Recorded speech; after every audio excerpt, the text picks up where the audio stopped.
Welcome, and thank you everyone for attending our second CASPR webinar session, focusing on methodologies, specifically institutional ethnography, or IE. My name is Leigha Comer, and I will be the moderator for today's session. Very briefly, I'm a postdoctoral associate for the Pepper Partnership and COPE2 studies. These nationally funded research projects are led by Fiona Webster. I also play a key role with CASPR. We have a solid lineup of presenters today who will be speaking about the role IE can play in critical chronic pain scholarship. And we'll be setting aside time at the end of the session today for Q&A. So please be sure to add your questions to the Q&A box. Now, before I introduce the speakers, I would like to remind you to please visit the CASPR website to learn more about this international community of practice, its members and webinars, including next month's session, which will be focusing on arts-based and newly emerging methodologies. The address is criticalpainscholarship.ca. Also, please be sure to follow the COPE study on Twitter to stay up to date on CASPR webinars. The Twitter handle is @COPE_study. So our first presenter is Dr. Fiona Webster. Fiona is a sociologist, trained institutional ethnographer, and professor in the Labatt Family School of Nursing at Western University. She has successfully led many interdisciplinary research teams and is principal investigator of 3 nationally funded studies using IE to explore the social organization of care for people with lived experience of chronic pain and marginalization. These are COPE1, COPE2, and an extension study set in the context of the pandemic. She's also the director of a nationally funded partnership grant, also informed by IE, called the Pepper Partnership, which focuses on meaningful engagement with people living with chronic pain and marginalization.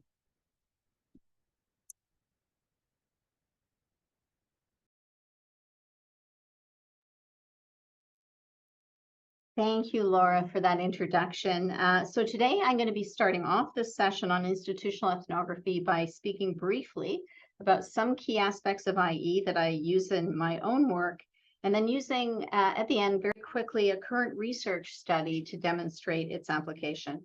So I was first introduced to IE through my PhD studies at U of T, OISE, a long time ago.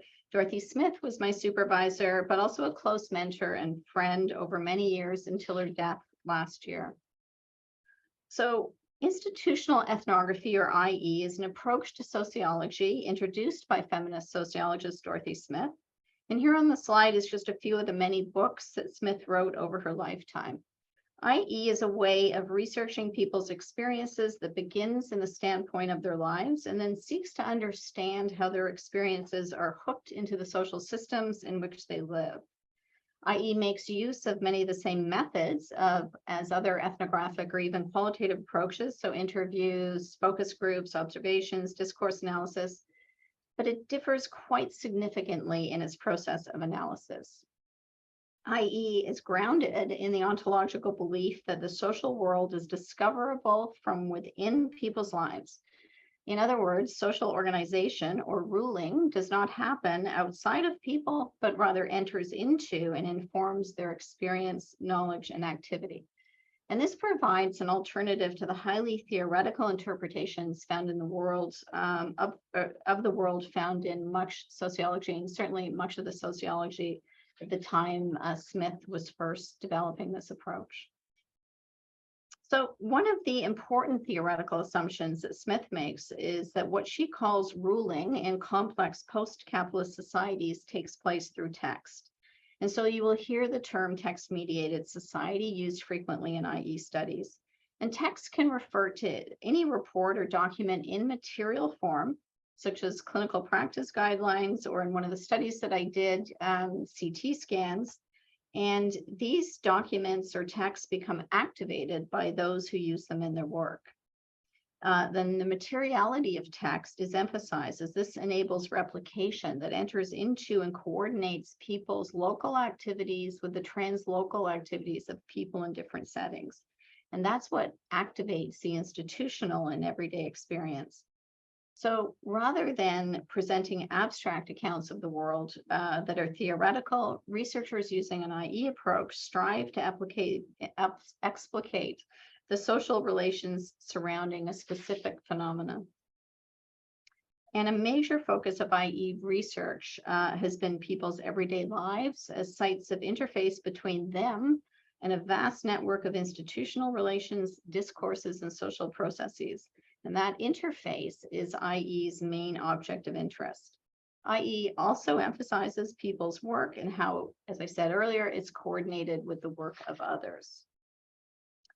Now, Smith's concept of work refers to what people actually do in particular places under definite conditions and with definite resources. And this approach eliminates the distinction between paid and unpaid work and includes activities that we may not normally consider part of work, such as the experience of making phone calls to arrange various clinical appointments or waiting in physicians' offices, often for hours. Another example relates to the term self-management and its narrow focus on certain activities that are prescribed by healthcare professionals. In one study I led with a team of surgeons, we interviewed 100 people following total joint replacement surgery. And the range of work that they described performing, and that was entirely overlooked within the clinical context, was extraordinary. And by the way, I know that 100 is a ridiculously large number for an IE study, but that is a story for another time. So critical to Smith's conception of the social is standpoint. So we always begin in actual experience as the starting point, but not the end point of our inquiry. And we speak to people as competent practitioners of their everyday lives, every day, every night lives. And from them, we want to learn how things have been organized the way that they are. Now, I want to say just a few words about theory, because I think sometimes this aspect of IE is misunderstood. So when Smith wrote about the dominance of abstract theory in sociology, she's not saying that theory is unimportant. Rather, that she was making the argument that what she calls mainstream sociologies just develops theories that are so abstracted from the everyday that people disappear from view. So IE researchers really want to keep people in view. Now, I don't want to talk about IE without providing a quote from Smith herself. So here she is describing in her own words what she's proposing in IE. And this is taken from her book, The Everyday World is Problematic. And she writes, "The enterprise represented by and explicated in these chapters proposes to make a sociology from the standpoint of women. The sociology I learned and that organized the cognitive domain of my work at the university defined and interpreted the world of home and family, but there was no talking back. I had wanted to make an account and analysis of society and social relations that are not only about women, but that make it possible for us to look at any or all aspects of a society from where we are actually located, embodied in the local historicity and particularities of our lived worlds. I wanted to make a sociology that will look back and talk back."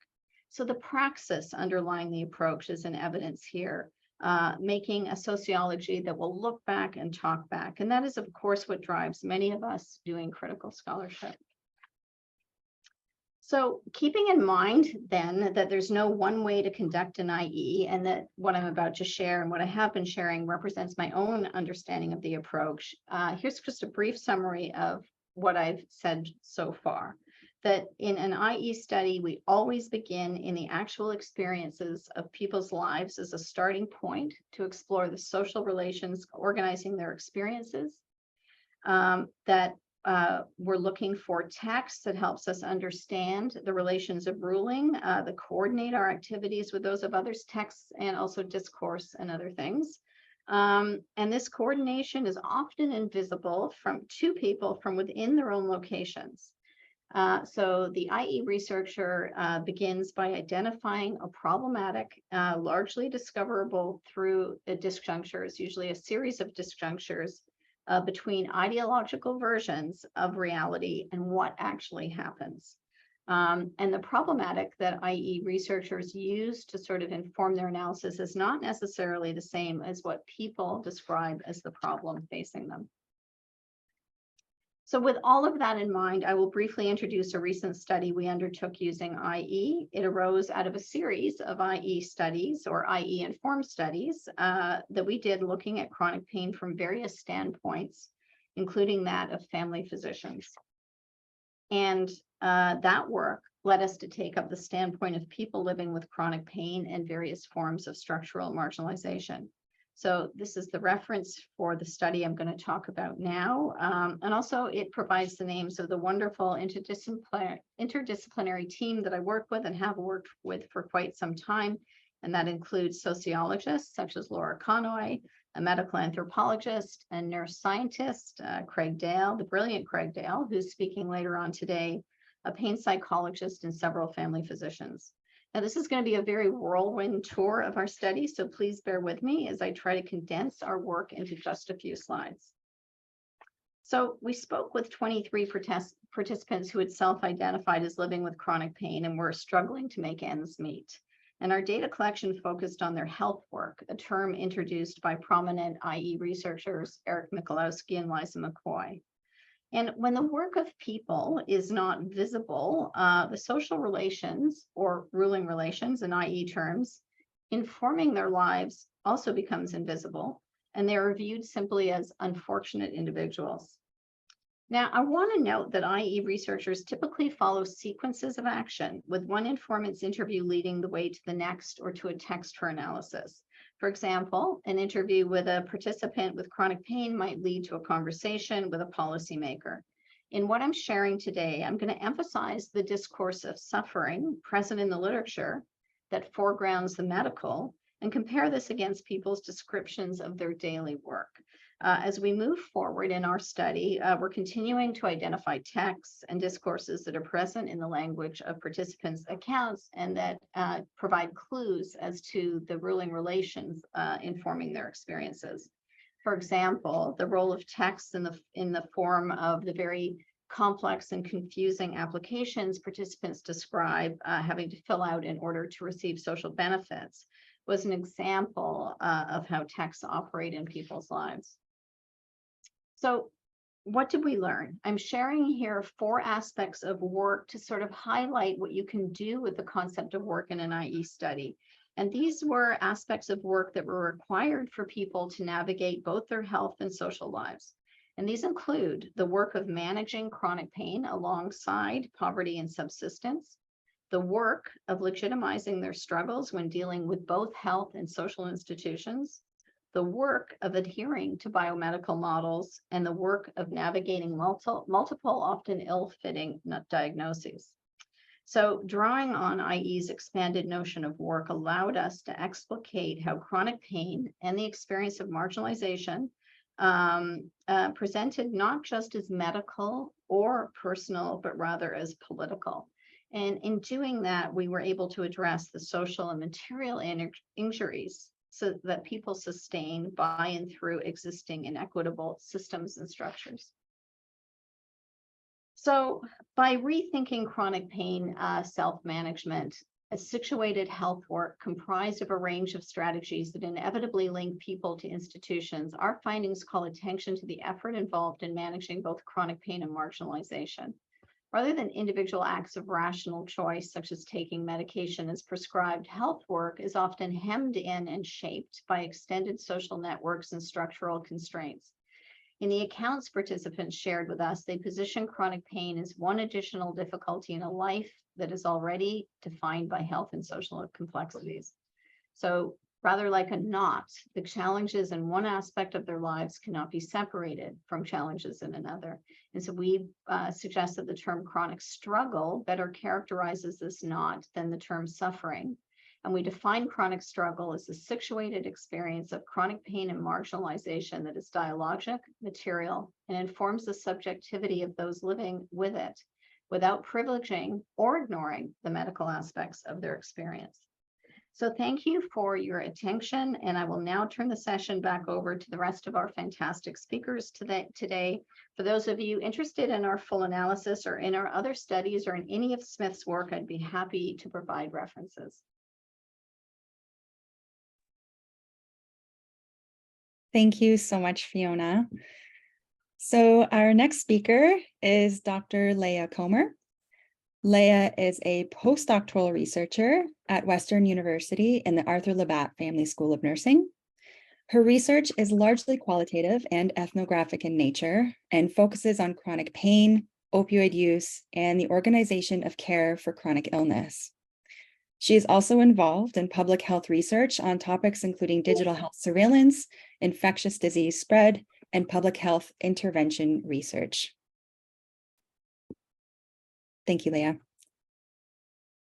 Thank you, Laura. Thanks so much for that introduction. And thank you to Fiona as well for such a comprehensive overview of IE in a very short time, which is not easy to do and which really helps me now. It positions me well to share some of my research today and what I've been doing in terms of an IE study. So as Laura said, my name's Leigha. I'm now a postdoctoral researcher at Western University. But what I'm going to be talking about today is my dissertation work as a PhD student at York University. And I'm going to be talking specifically about how IE lends itself well to the kind of work that I was trying to do and uncovering the social, which is a concept or a term we often use in IE. And so I'd like to delve a little bit into what does that mean, uncovering the social or uncovering the social organization. So this was my research question that guided the dissertation. So how is the use of opioids for chronic pain socially organized? And the way I came to this interest in this research question was, I'll give a little bit of background. So I have chronic pain. I've had it for about a decade now, and I'm part of several patient support groups and advocacy groups. And so a lot of these are online, right? And so they're perhaps Facebook groups or Twitter networks or online discussion forums or listservs through email. And starting about 2016, I started to notice this influx of stories and discussions and comments and chat sessions in these online spaces for people with chronic pain, where all of a sudden we had people asking, hey, has anyone else faced some weird situations with opioids recently? So these are people who'd been prescribed opioids for chronic pain for perhaps 3 years, 5 years, all the way up to 10, 20 years. And they were coming and sharing very similar stories about, I've used opioids for years, no problems, pain well managed. I went to see my doctor yesterday and suddenly I am being rapidly tapered, meaning that the physician has significantly reduced the dose or the number of opioids prescribed, and their pain is no longer well managed. And that taper happened very, very quickly. I also saw a lot of stories about people saying, suddenly my doctor is refusing to prescribe opioids. So some of you may have seen these quote unquote no narcotics policies, right? And I also heard a lot of stories about patients saying, I've had this doctor for decades and suddenly I've been dropped as a patient, or my physician has said, I'm no longer caring for people with chronic pain, especially those who use opioids. So there were these rapid changes in people's lives and lots of stories coming out about the same sort of things happening. And the consequence was people facing significant pain in their lives, right? So their pain was not well managed, with significant impacts for their daily lives. And so they couldn't go to work, they couldn't care for their families, perhaps, they couldn't do the things they enjoyed doing. And so I wanted to understand very basically what was going on. Why had this change happened? How does opioid prescribing actually work?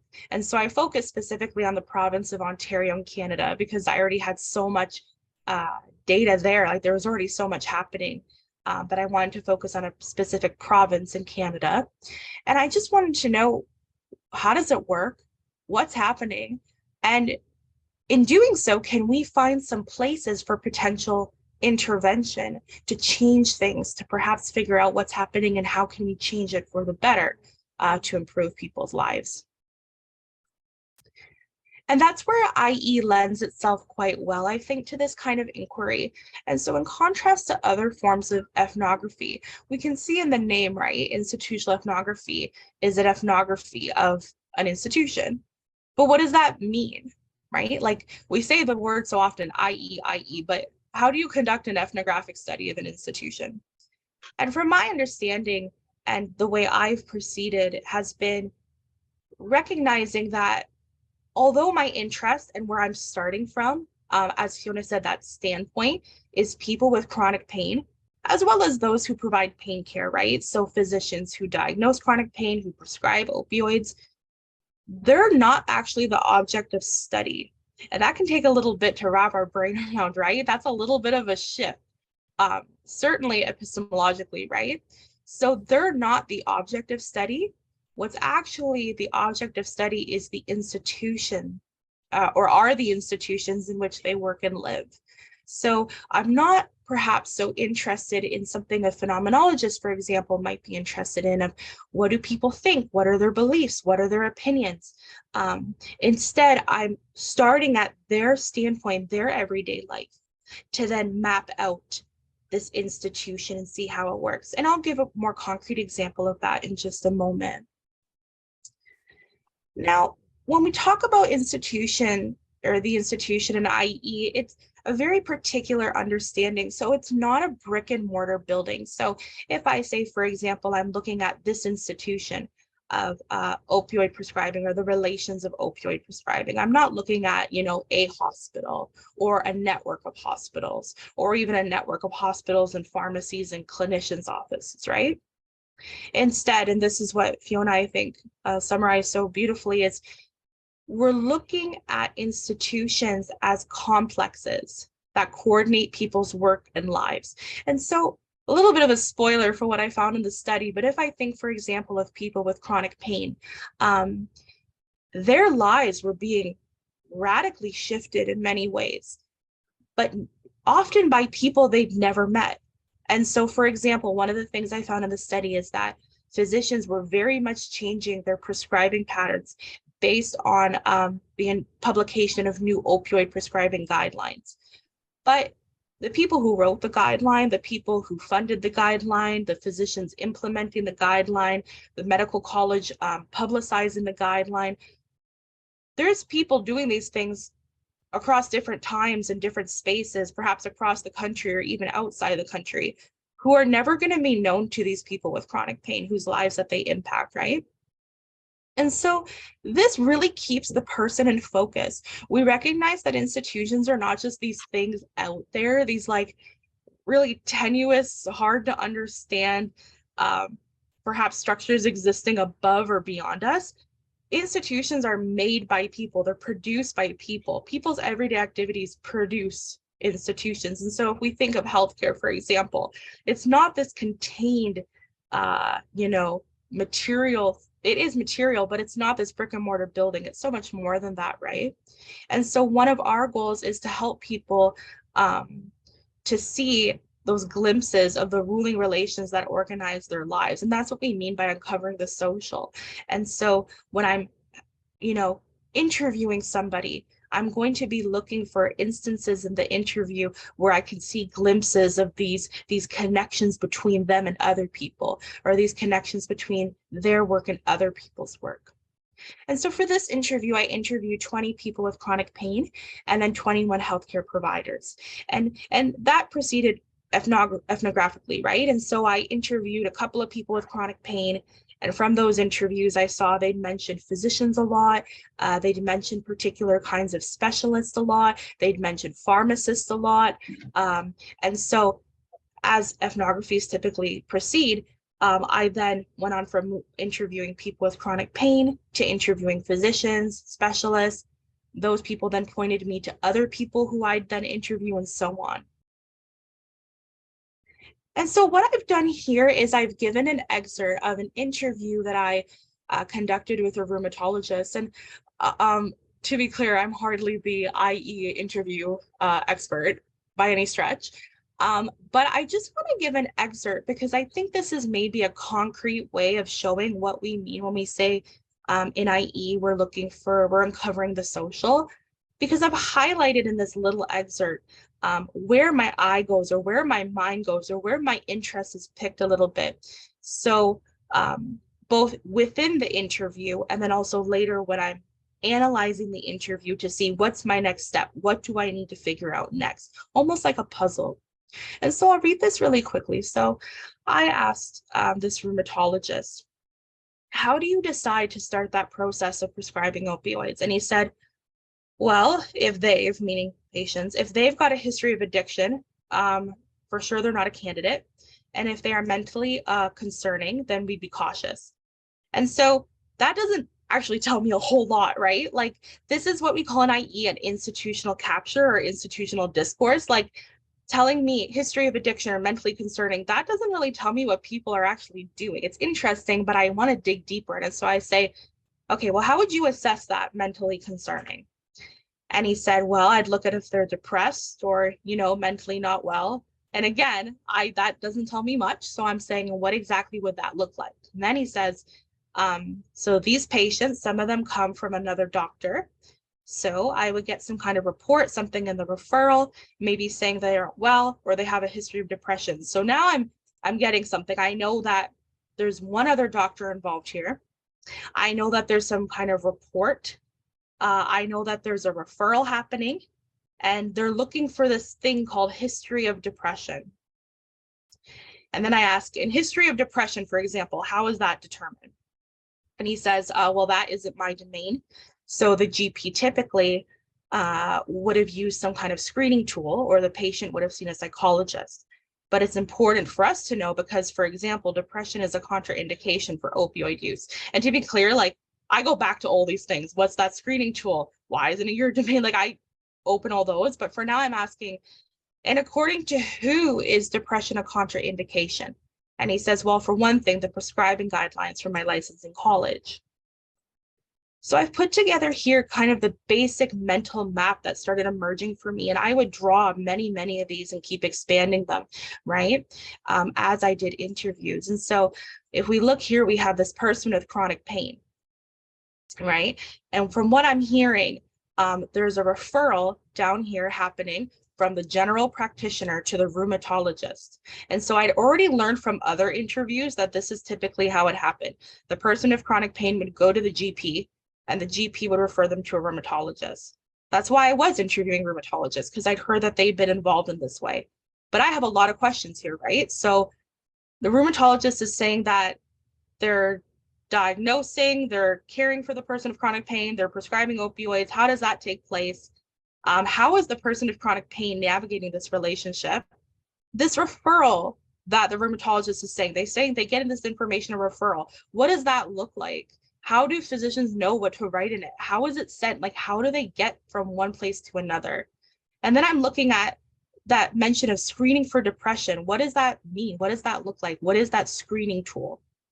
And then I also saw a mention of, well, that's not my domain. That's someone else, perhaps a psychologist. And so that piques my curiosity too. Like, what does the psychologist do? And how is the domain work of these healthcare providers divided? By whom or by what?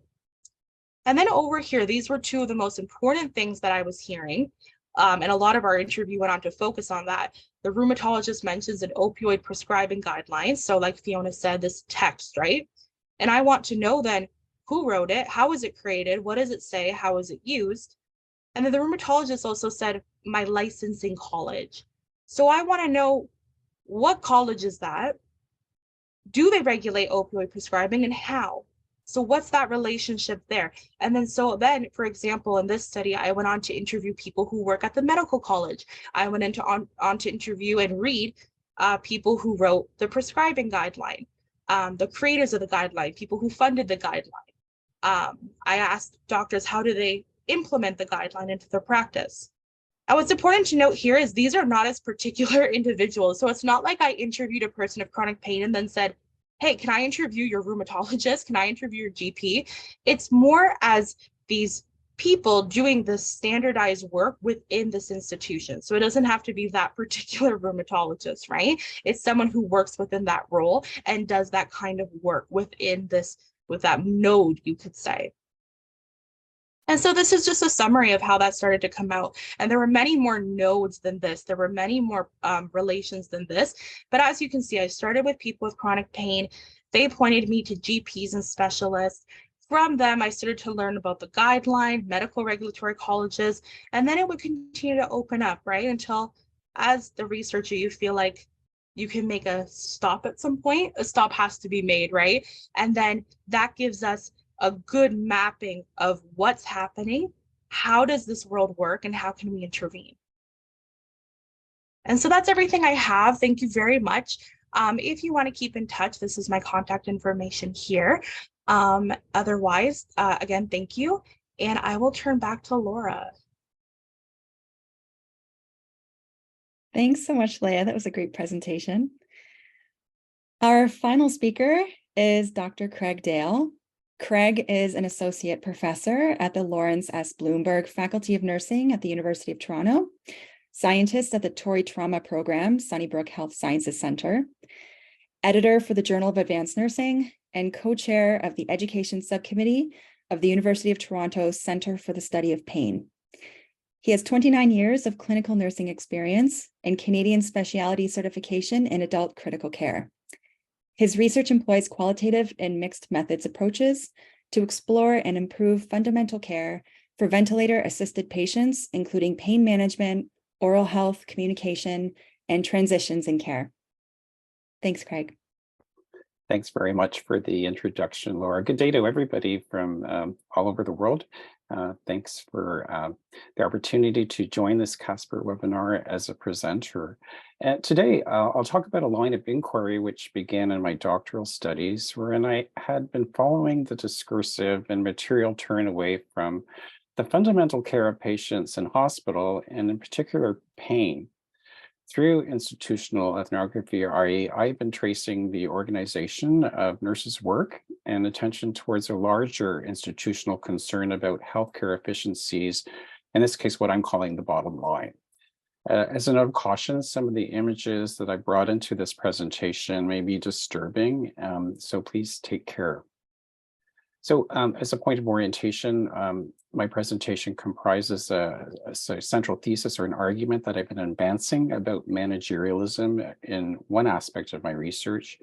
And within this line of inquiry, I'll give a very quick overview of how I employed institutional ethnography, including my key learnings. And I'll close out by describing how these discoveries have informed a program of research which aims to change ways of seeing nursing work that comprises pain management. So in this presentation, I'm arguing that managerial reform, characterized by a focus on efficiency, cost control, quality, and transparency of services, paradoxically disrupt hospital nursing care of the sick, both materially and discursively. In my appraisal, the promotion of managerial values has had a profound effect on patient care experiences and outcomes in the hospital context. I know many of you around the world are probably following these issues, the inability to provide care to patients and missed care as some examples. Now, by bringing the reader to the point of care through ethnographic data and critical analysis, my goal is to rematerialize what managerial discourses elide. Abstract managerial ideals of efficiency function to remove the bodies of patients and nurses in ways that limit how the world of the hospital can enter into public knowledge. What I've learned is that material requiring nurses to feed the growing administrative machinery of the hospital through various forms of documentation has introduced new forms of precarity for patient care. And I've been able to show through institutional ethnography how painful bodies have been left behind as nursing attention is organized around the body of the healthcare system.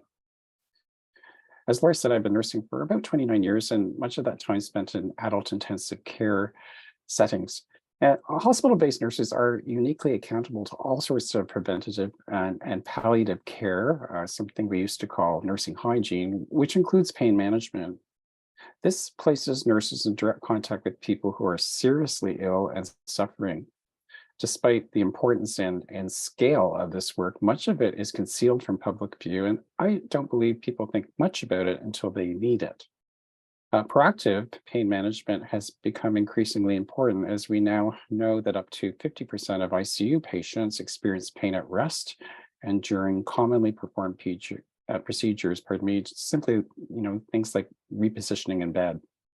Moreover, up to 70% of ICU survivors experience chronic pain and related disability up to 5 years or more beyond hospital discharge. Gaps in the provision of preventative care in the ICU are theorized to contribute to poor short and long-term outcomes. And therefore, there's been an increasing imperative to improve so-called basic care, such as pain management. During my career, I found authoritative statements or terms like basic nursing care to subordinate nursing knowledge about the complexities of this kind of work. I decided to focus a large component of my research program in oral care, which aims in part to prevent painful oral health deterioration during ICU treatment. And we know that some patients are losing their teeth after they leave the ICU. So these problems are really extraordinary. I've taken up a nursing standpoint in my research, as this is a site of everyday experience from which I know the work and wish to expand the vision of how this is all put together. In my review of the literature on ICU nursing oral care, I found some really helpful ideas that expanded on what Dorothy Smith calls tensions posed by language. And Dorothy Smith's attention to discourse and work offered me some assistance in this regard. And Smith states that, formal professional expert accounts of work can shift attention away from the actualities of everyday practice to clean, logical, and often attractive concepts. And it does so by removing people and the conditions of practical activity. And I could see a shift in the literature wherein a new discourse of oral care, oral hygiene was emerging over recent decades, which shifted nursing attention away from the provision of comfort to infection control. Further, this shift emphasized socially organized modes of costly infection transmission, which situates nurses as actually neglectful of expert guidelines and patient needs. And my camp, the overall accomplishment of the literature in this emergent discourse was to emphasize deficiencies or gaps in care. In short, nurses are situated as a problem for correction. And alongside an increasingly scientific and evaluative literature was a contraction of realistic descriptions of what nurses were doing. So it became really difficult to understand how this work actually happens and what nurses are being asked to do. And it was from this sense of trouble in the literature and my personal experience in the ICU that I set out to explore how ICU nursing work and oral care happens using institutional ethnography. The sequence of moving from local work, like in an ICU, to others outside that care setting is characteristic to institutional ethnography. And I began my study from the perspective of nurses directly engaged in the work of oral care and its documentation. I conducted go-along interviews at the bedside, which comprised 4-hour intervals spent with about 12 nurses over about a year and a half.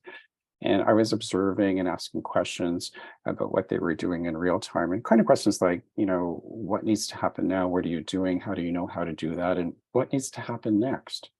I followed up with interviews for each participating nurse and the people I observed them interacting with. And I saw a lot of interruptions of nursing work as it happens. I also conducted snowball sampling where I asked whom else I should speak to, either inside or outside the local work setting, who could expand my understanding of the importance of oral care. I documented my experience in analytic thoughts and reflexive field notes. And finally, I collected all the documents people were working with directly or looking up on screens that linked up in some way with oral care or set out accountabilities in relation to that work. Through the collection of texts and learning how they were activated by people in different places and times, I was able to map out a chain of accountability work that linked to the nursing work of oral care. And it linked to an institutional project of infection control focused on pneumonia prevention. I want to acknowledge that the map here is really complicated and hard to follow. It might seem difficult to know where to focus.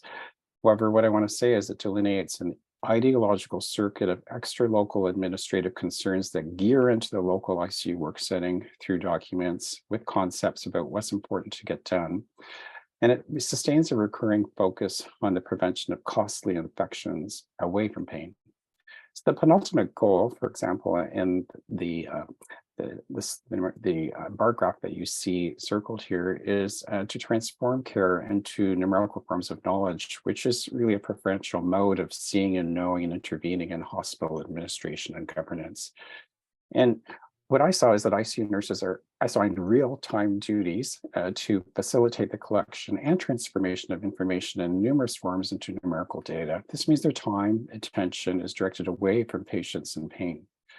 What I want to say here is that administrative concerns within this accountability circuit significantly depart from the concerns of patients in pain and nurses' challenges in addressing such pain. In its place are, metrics and acronyms that render a very big picture of what's going on at the point of care and how that work happens. I know well that it's not feasible to conduct observation in all research circumstances. However, I found it to be a really powerful form of evidence in institutional ethnography. Spending ample time observing work has helped me to understand text work processing interchanges whereby texts are taken up from one setting to be acted on in another. And I discovered people in text that I would not have otherwise learned about, I think, through interviews alone. So if it's a consideration for others, it's something that might be powerful for you as well. How some aspects of work are taken up into documents and others are left out has been really motivating for me in my program of research. I've also learned how managerial anxieties about the bottom line materially and discursively disrupt nursing care for pain and its prevention. As part of a larger schema, hospital nurses are materially engaged in the production of texts which allow administrative surveillance of bed occupancy and problems like infection, which can slow the efficient movement of patients in and through hospitals. And expert discourses embedded in accountability regimes change the way that people can speak expertly about their own work. And this is also quite troubling. These arrangements being care for bodies and pain may be placed in a lower order of importance. Therefore, usurping the body of the patient is really a new focus on the body of the healthcare system. And in my account, this expanding documentary assignment in the hospital context comprises an imprudent dismantling of patient care.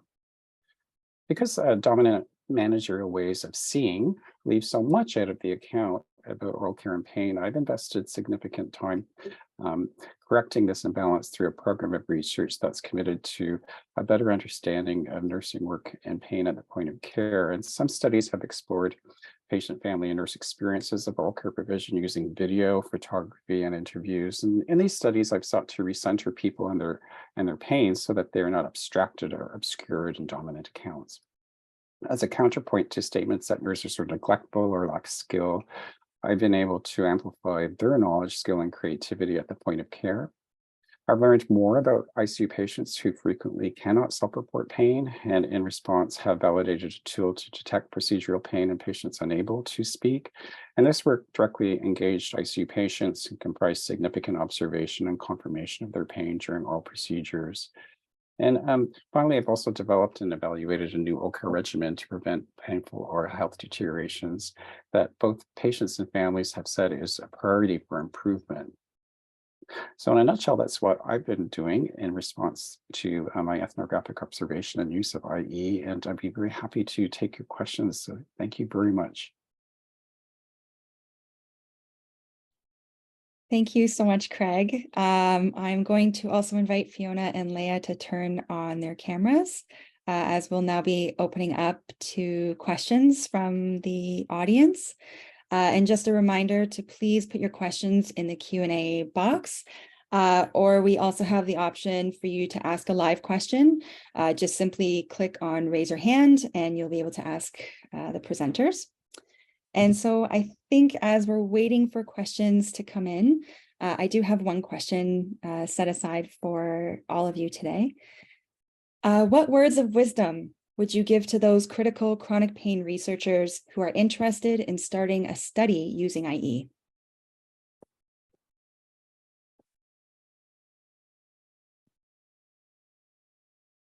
I can answer that question first.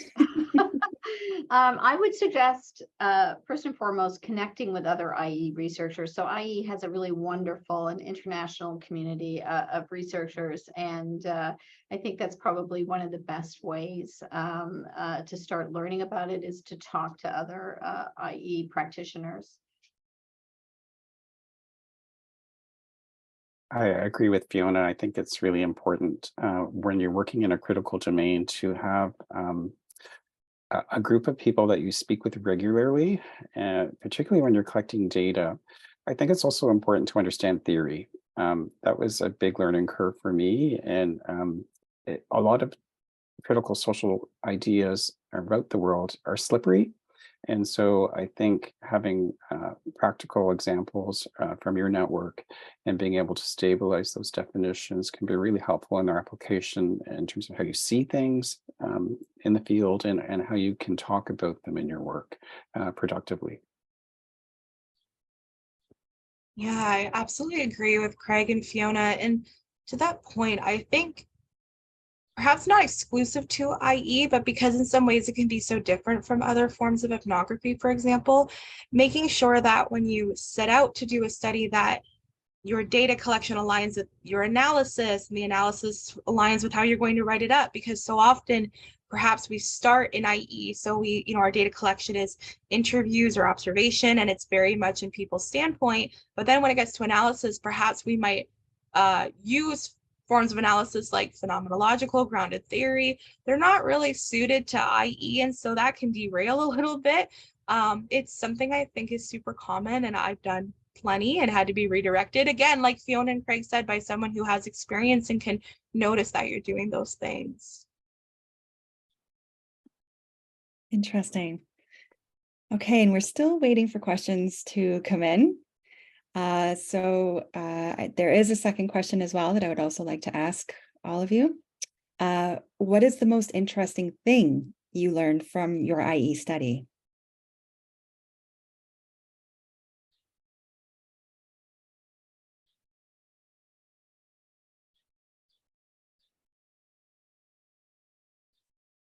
Okay, I'll go first again.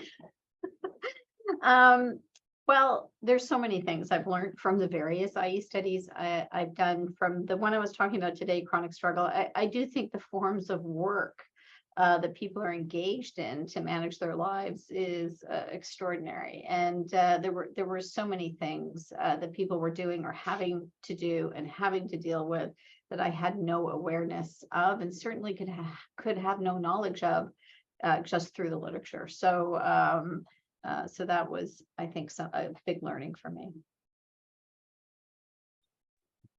Similar to Fiona, in terms of mapping out the work of people both inside and outside the ICU, as an example, I was also unaware of all the doings and goings on that were happening, and so the expansiveness of that, and the tensions that circulate around some of these things were really impressive to me, and I think that's what I took away, is understanding how people were feeling really uncomfortable and grappling with some of the things that they were being asked to do.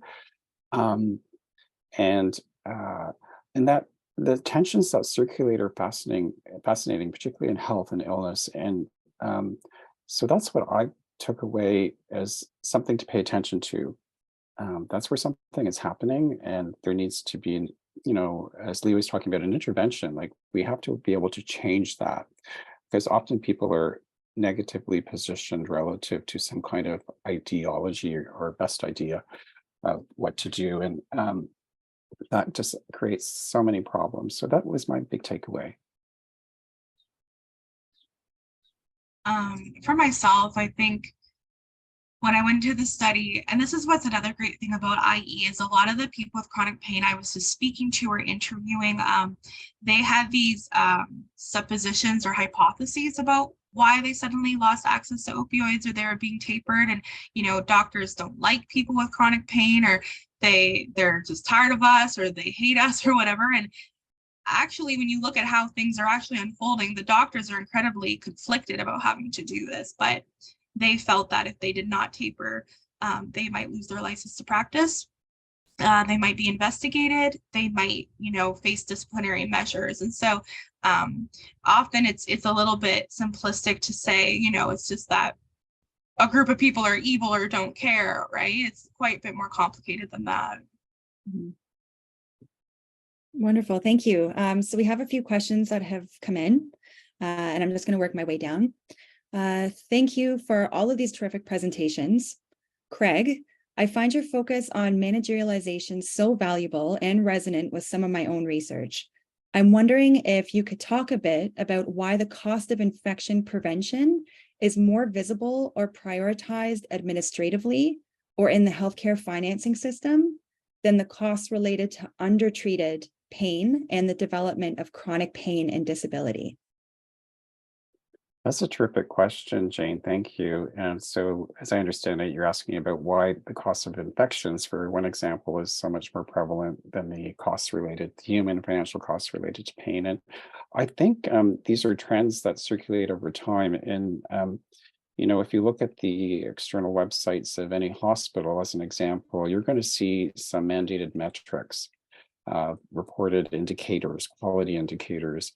And I think the government, at a very high level, is really involved in what becomes visible to the public about what's happening on hospitals. And this links into these ideas of managerialism. So I think that's one of the reasons, and really probably key in my work around what we're paying attention to. And pain is considered kind of an individual problem. And it's also considered a problem of gaps in practice. And so it doesn't seem to be linked into something that can be easily counted by people in government. And so I think the only way it can turn around is if the public and groups who are engaged, people who experience of pain, become much more engaged and lobby for something like this to be reversed, in the sense of the order of visibility or the inversion of visibility of something that's real, so that it becomes a key metric and people's pain goes to the top. And as an issue, pain does slow people down. It keeps them longer in the hospital. There are real costs related to disability. And so we need advocacy to, I think, flip that. And so why that's not flipping is really a good thing to investigate. And so thanks for your question. Okay, our next question. Thanks for a great presentation, thanks for the great presentations. I had a question for Leigha.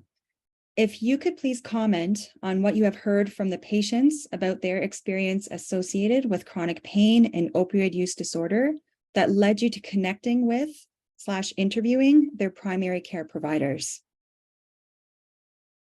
Yeah, that's a good question. I actually had a couple of slides where I went into an interview with a person of chronic pain, and I highlighted that, but only 10 minutes, right? But often the way I started the interviews was saying, could you just give me an overview of when did you start having pain?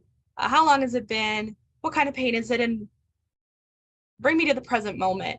And they would really construct the narrative for me of what happened. And inevitably, I interviewed 20 people with chronic pain. And for all of them, they all said, they had an experience of pain. And then whether it was days or weeks or months or perhaps years, they eventually sought care by going to their family physician first or a general practitioner. And so that's cluing me into, this is a really important central person, right? And then often they would start to list, and perhaps some of us are familiar with this here, this huge list of all the specialists that they've ever seen, which is kind of incredible, actually. And so I'd be writing those down and wondering because we saw it's this not my domain or someone else's domain. So how do these all fit together? So that was really important for making those connections. Excellent. And the next question is also for Leigha, though they're also welcoming Craig and Fiona's perspectives as well. How do you think your identity has impacted your research, particularly in terms of ethnography with professionals, as distinct from patients / people living with chronic pain?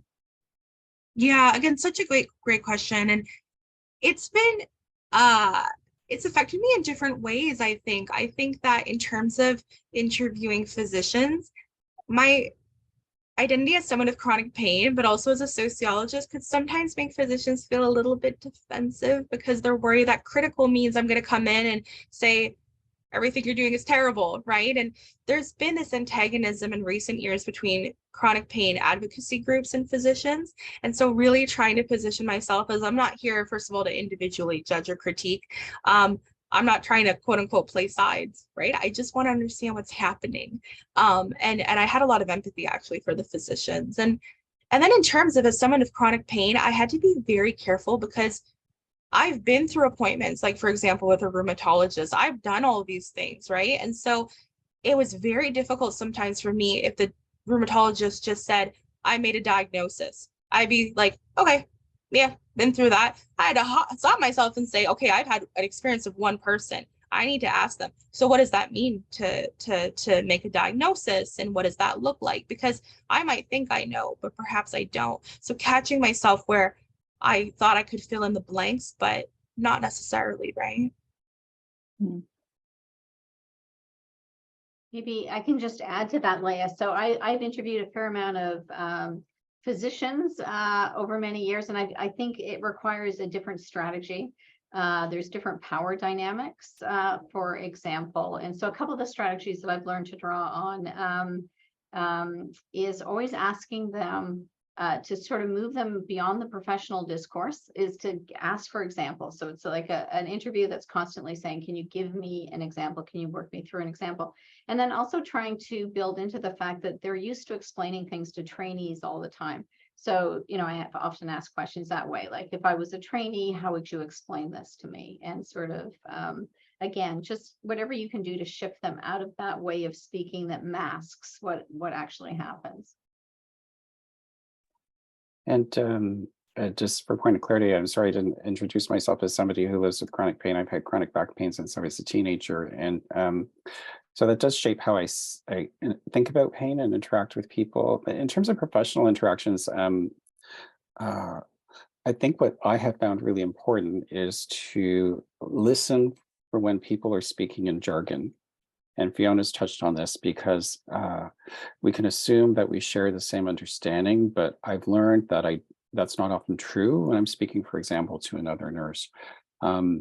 So I can say that I've had those power kind of experiences in interviews, for example, maybe with physicians that Fiona's referring to. And I've also had some tensions around, why are you asking me this? And also had the reverse, where nurses are really happy. They're saying, I'm so glad you're investigating this. Nobody asks me about this. So I've had a kind of wide range, and that's actually data into itself, in the sense of the reception and the tensions within those encounters. And so I've used that as a kind of data itself, my own experience and feelings about being kind of welcome or kind of not trusted in an encounter with people. And but you know, everybody's an expert in the sense of their orientation to a topic, and so that's helpful to me. And so, but again, the language issue has been so important to ask people to use much more plain language. Can you give me an example, as Fiona's saying, so I understand what their understanding is versus mine. Wonderful. I'm just looking at the time, and we made it right on time. So I would like to thank Craig, Leigha, and Fiona again for your excellent presentations. I would also like to thank all of the attendees for coming today and listening to the presentations. And again, please be sure to visit the CASPR website. That's criticalpainscholarship.ca to register for future webinars and to learn more about this international community practice. So thank you again, and have a great rest of the day.